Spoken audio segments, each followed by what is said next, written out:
ఈరోజు బైబిల్ అధ్యయనం ఆదికాండము 27 నుండి 28 అధ్యాయాలు. ప్రార్థన. తండ్రి, మేము మరొక రోజు అనుభవించినందుకు కృతజ్ఞతలు మరియు మీ మాటను అధ్యయనం చేస్తూ మా సమయాన్ని ఆశీర్వదించండి. మమ్మల్ని మీ దగ్గరకు రప్పించమని మేము కోరుతున్నాము. యేసునామంలో ఆమెన్. ఆదికాండము 27వ అధ్యాయం.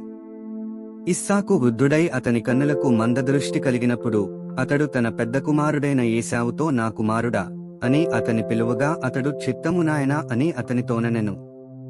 అప్పుడు ఇస్సాకు, ఇదిగో నేను వృద్ధుడను, నా మరణదినము నాకు తెలియదు. కాబట్టి నీవు దయచేసి నీ ఆయుధములైన నీ అంబులపోదిని, నీ విల్లును తీసుకుని అడవికి పోయి నా కొరకు వేటాడి మాంసము తెమ్ము. నేను చావకమునుపు నిన్ను నేను ఆశీర్వదించినట్లు నాకిష్టమైన రుచిగల భోజ్యములను సిద్ధపరచి నేను తినుటకై నా యొద్దకు తెమ్మని చెప్పెను. ఇస్సాకు తన కుమారుడగు ఏశావుతో ఇట్లు చెప్పుచుండగా రిబ్కా వినుచుండెను.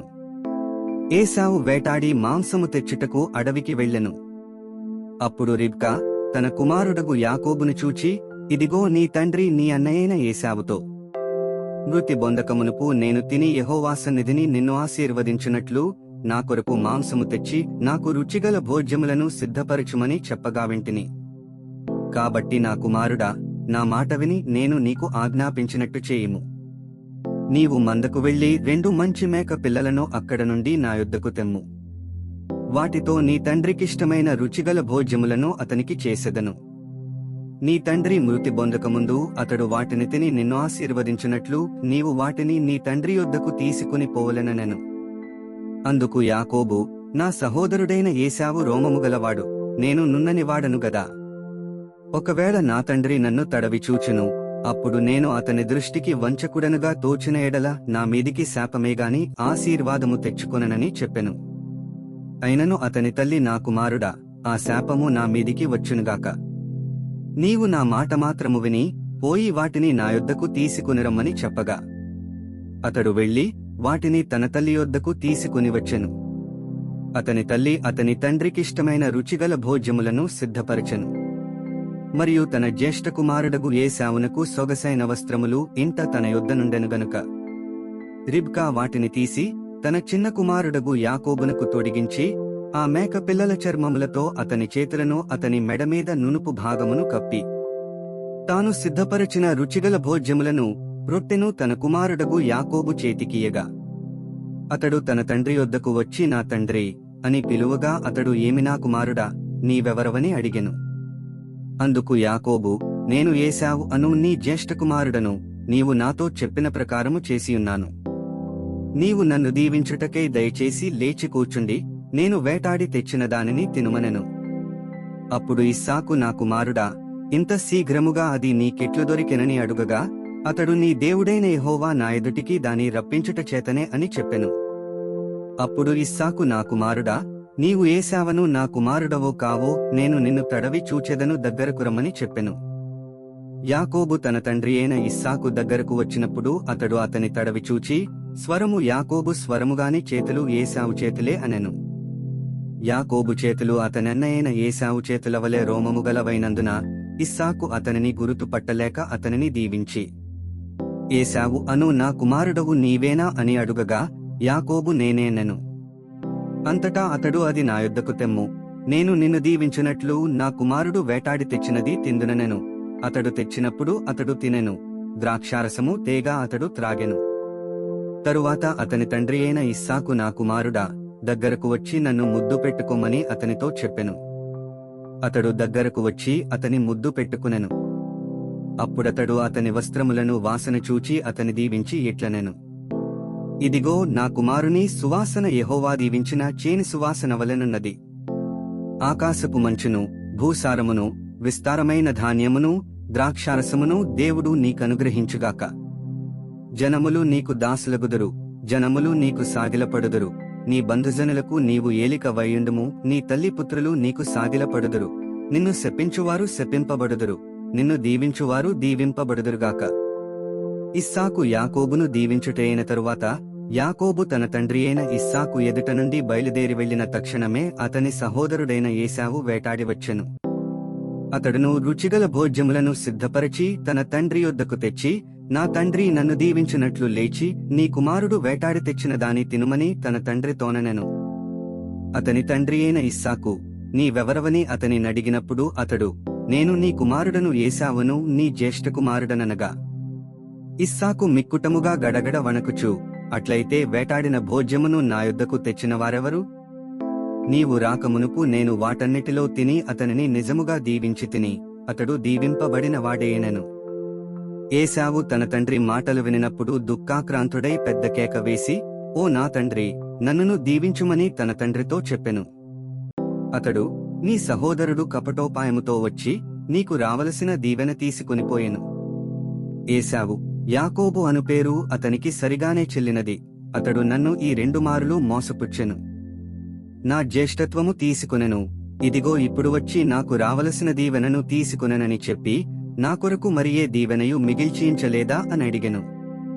అందుకు ఇస్సాకు, ఇదిగో అతని నీకు ఏలికనుగా నియమించి అతని బంధుజనులందరినీ అతనికి దాసులుగా ఇచ్చితిని, ధాన్యమును ద్రాక్షారసమునిచ్చి అతని పోషించితిని గనుక నా కుమారుడా, నీకేమి చేయవలెనని ఏశావుతో ప్రత్యుత్తరమియ్యగా.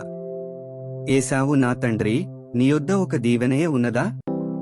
నా తండ్రి, నన్ను కూడా దీవించుమని తన తండ్రితో చెప్పి ఏశావు ఎలుగెత్తి ఏడ్వగా అతని తండ్రి అయిన ఇస్సాకు, నీ నివాసము భూసారము లేకయు పైనుండి పడు ఆకాశపు మంచు లేకయునుండును.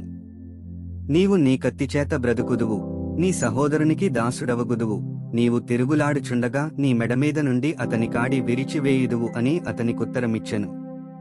తన తండ్రి యాకోబుకిచ్చిన దీవెన నిమిత్తము ఏశావు అతని మీద పగపట్టెను.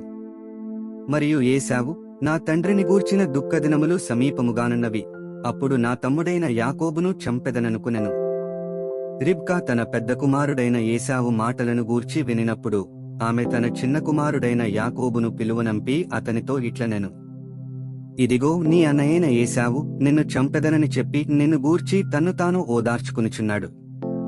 కాబట్టి నా కుమారుడా, నీవు నా మాట విని లేచి హారానులోనున్న నా సహోదరుడగు లాబానునొద్దకు పారిపోయి నీ అన్న కోపము చల్లారు వరకు, నీ అన్న కోపము నీమీద నుండి తొలగి నీవు అతనికి చేసిన వాటిని అతడు మరచువరకు లాబానునొద్ద కొన్నాళ్లు ఉండుము. అప్పుడు నేను అక్కడ నుండి నిన్ను పిలిపించెదను. ఒక్కనాడే మీ ఇద్దరిని నేను పోగొట్టుకొననేల అనెను. మరియు రిబ్కా ఇస్సాకుతో, హేతు కుమార్తెల వలన నా ప్రాణము విసికినది.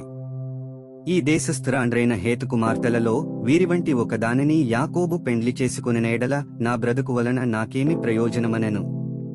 ఆదికాండము 28వ అధ్యాయం. ఇస్సాకు యాకోబును పిలిపించి, నీవు కనాను కుమార్తెలలో ఎవతెను వివాహము చేసుకొనకూడదు. నీవు లేచి పద్దనరాములోనున్న నీ తల్లికి తండ్రి అయిన బెతూయేలు ఇంటికి వెళ్లి అక్కడ నీ తల్లి సహోదరుడగు లాబాను కుమార్తెలలో ఒకదానిని వివాహము చేసుకునుమని అతనికి ఆజ్ఞాపించి, సర్వశక్తిగల దేవుడు నిన్ను ఆశీర్వదించి నీవు అనేక జనములగునట్లు నీకు సంతానాభివృద్ధి కలుగజేసి నిన్ను విస్తరింపజేసి నీవు పరవాసివైన దేశమును, అనగా దేవుడు అబ్రాహామునకిచ్చిన దేశమును నీవు స్వాస్థ్యముగా చేసుకొనునట్లు ఆయన నీకు, అనగా నీకును నీతో కూడా నీ సంతానమునకును అబ్రాహామునకు అనుగ్రహించిన ఆశీర్వాదమును దయచేయునుగాక అని అతని దీవించి యాకోబును పంపివేసెను. అతడు పద్దనరాములోనున్న సిరియావాడగు బెతూయేలు కుమారుడును యాకోబు ఏశావుల తల్లియగు రిబ్కా సహోదరుడునైన లాబానునొద్దకు వెళ్ళెను. ఇస్సాకు యాకోబును దీవించి పద్దనరాములో పెండ్లి చేసుకుని వచ్చుటకై అతనినక్కడికి పంపెననియు అతని దీవించినప్పుడు, నీవు కనాను దేశపు కుమార్తెలలో ఎవరిని పెండ్లి చేసుకునవద్దని అతనికి ఆజ్ఞాపించననియు.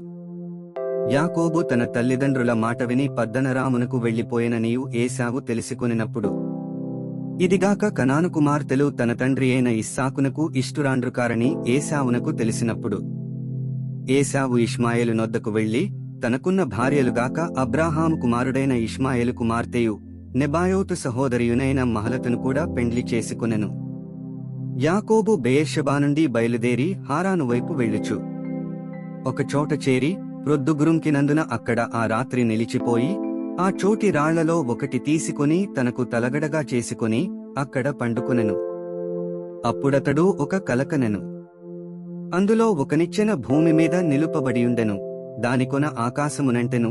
దానిమీద దేవుని దూతలు ఎక్కుచూ దిగుచునుండిరి. మరియు యెహోవా దానికి పైగా నిలిచి నేను నీ తండ్రి అయిన అబ్రాహాము దేవుడను ఇస్సాకు దేవుడైన యెహోవాను. నీవు పండుకొనియున్న ఈ భూమిని నీకును నీ సంతానమునకును ఇచ్చెదను. నీ సంతానము భూమి మీద లెక్కకు ఇసుకరేణువుల వలెనగును. నీవు పడమటి తట్టును, తూర్పు తట్టును, ఉత్తరపు తట్టును, దక్షిణపు తట్టును వ్యాపించెదవు. భూమి యొక్క వంశములన్నీయు నీ మూలముగాను నీ సంతానము మూలముగాను ఆశీర్వదింపబడును. ఇదిగో నేను నీకు తోడయుండి నీవు వెళ్ళు ప్రతిస్థలమందు నిన్ను కాపాడుచు ఈ దేశమునకు నిన్ను మరలరప్పించెదను. నేను నీతో చెప్పినది నెరవేర్చు వరకు నిన్ను విడువనని చెప్పగా, యాకోబు నిద్ర తెలిసి నిశ్చయముగా యెహోవా ఈ స్థలమందున్నాడు, అది నాకు తెలియకపోయెననుకొని భయపడి, ఈ స్థలము ఎంతో భయంకరము, ఇది దేవుని మందిరమే గాని వేరొకటి కాదు, పరలోకపు గవిని ఇదే అనుకొనెను. తెల్లవారినప్పుడు యాకోబు లేచి తాను తలగడగా చేసుకొనిన రాయి తీసి దానిని స్తంభముగా నిలిపి దాని కొనమీద నూనె పోసెను. మరియు అతడు ఆ స్థలమునకు బేతేలను పేరు పెట్టెను. అయితే మొదట ఆ ఊరి పేరు లూజు.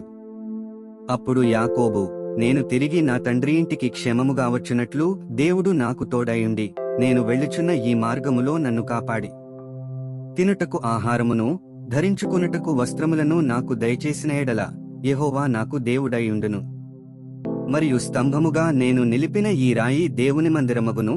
మరియు నీవు నాకిచ్చు యావత్తులో 10వ వంతు నిశ్చయముగా నీకు చెల్లించెదనని మ్రొక్కుకొనెను. 27 నుండి 28 అధ్యాయాలు చదివియున్నాము. ముగింపు ప్రార్థన. ఓ దేవా, మా విలువైన సమయాన్ని నీ వాక్యాన్ని అధ్యయనం చేసినందుకు ధన్యవాదాలు.